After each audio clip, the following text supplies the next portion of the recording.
I teatri di Napoli, dall'Enciclopedia della canzone napoletana di Ettore De Mura. Torniamo al 1969 e scopriamo qual era la situazione di allora. Teatro Politeama. Il nome completo è Teatro Politeama Giacosa. Sorge là dove nacque Palepoli, la prima città. In quest'ampia area che diventerà via Monte di Dio vi fu un ampio spazio che nel 1872 vide la nascita del Politeama napoletano, una costruzione in legno di vaste proporzioni, tanto da gareggiare in capacità di posti con il Teatro San Carlo.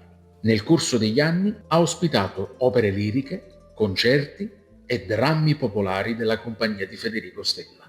Nel 1910 il teatro fu distrutto dalle fiamme. Per la ricostruzione si fece ricorso ad una massiccia fabbrica di cemento, con una platea che sembrava una piazza d'armi, con 2 ordini di palchi, ognuno suddiviso in 34 comodi spalti.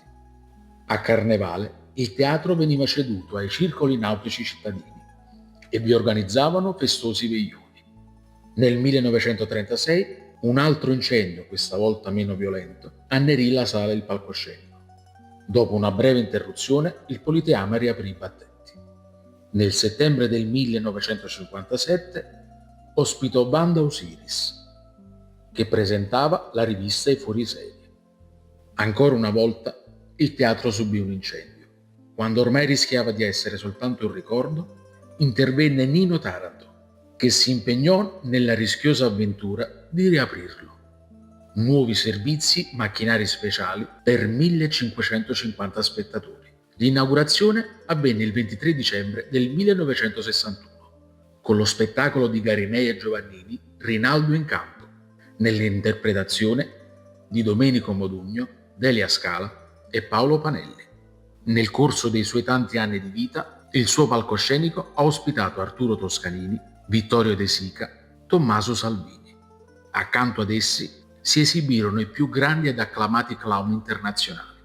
Al Politeama, ovviamente, si sono svolte numerosissime piedigrotte ed edizioni del Festival della canzone napoletana. Dopo il 1969, alcuni di questi teatri hanno cambiato forma, nome, gestione. Sono attivi ancora oggi o, nel peggiore dei casi, non esistono più. Ma tutti sono stati palcoscenico per molti artisti che hanno creato quel grande bagaglio di cultura nato a Napoli. Non vi scordate